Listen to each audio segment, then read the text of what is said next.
Hello, welcome to The Spark. In a recent speech on Washington's China policy, U.S. Vice President Mike Pence appeared to be pretty frightened when he claimed that a Chinese naval vessel came within 45 yards of the USS Decatur in the South China Sea, and the latter was forced to quickly maneuver to avoid collision. That was just quoting white-black. The U.S. leader failed to mention that the area where the incident happened was within 12 nautical miles of the Chinese territories, but 7,500 nautical miles away from the nearest U.S. coast. Which part was aggressively closing in upon the other? The answer is self-evident. In recent years, the United States has resorted to a variety of gimmicks on the South China Sea issue. Yet all of them can be categorized into three patterns. Firstly, flex muscles and stoke tensions under the pretense of so-called freedom of navigation operations.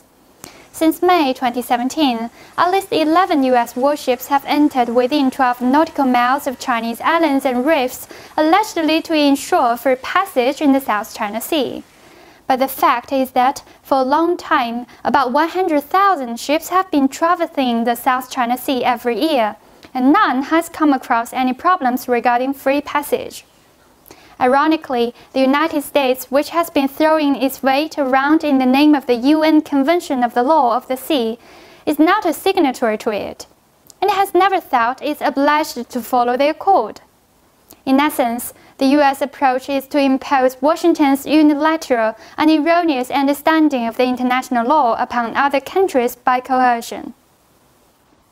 Secondly, fabricate rumors and mislead the world with its dominant power to sway international public opinion.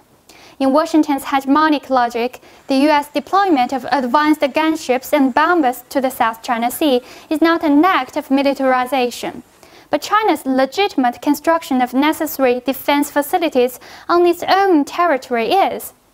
Washington has chosen to turn a blind eye to the facts that China is carrying out peaceful construction on its own territory in the South China Sea, and that a sovereign country has an inalienable right to build defense facilities on its own land.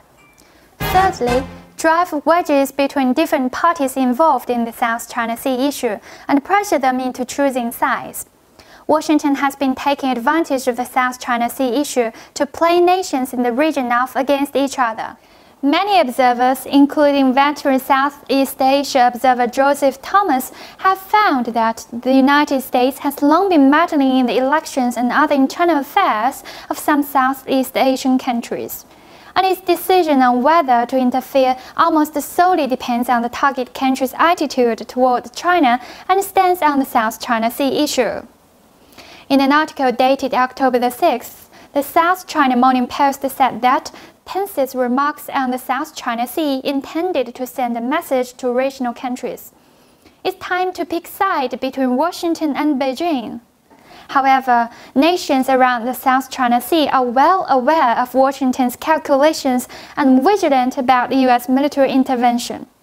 As Indonesian Defense Minister Ryan Mizard Raikudo and many others have pointed out, countries in the region can properly solve the South China Sea issue and don't need outside intervention. In August, ASEAN and China reached an agreement on a single negotiating text draft of the Code of Conduct in the South China Sea. Philippine Foreign Secretary Alan Peter Cayetano described it as a breakthrough, saying ASEAN and China see eye to eye in the need for an effective code of conduct. We're taking a progressive but cautious view of all of this and hoping that the COC will in fact have a framework that will make all of this as a matter of fact every year so that we can find some kind of solution. In fact, China and other relevant nations in the region have made effective endeavors to cement stability in the South China Sea and demonstrated a positive attitude towards solving the historical issue in a peaceful way. Their genuine determination to make the South China Sea a sea of peace, friendship, and cooperation is the best defense against those attempting to make waves.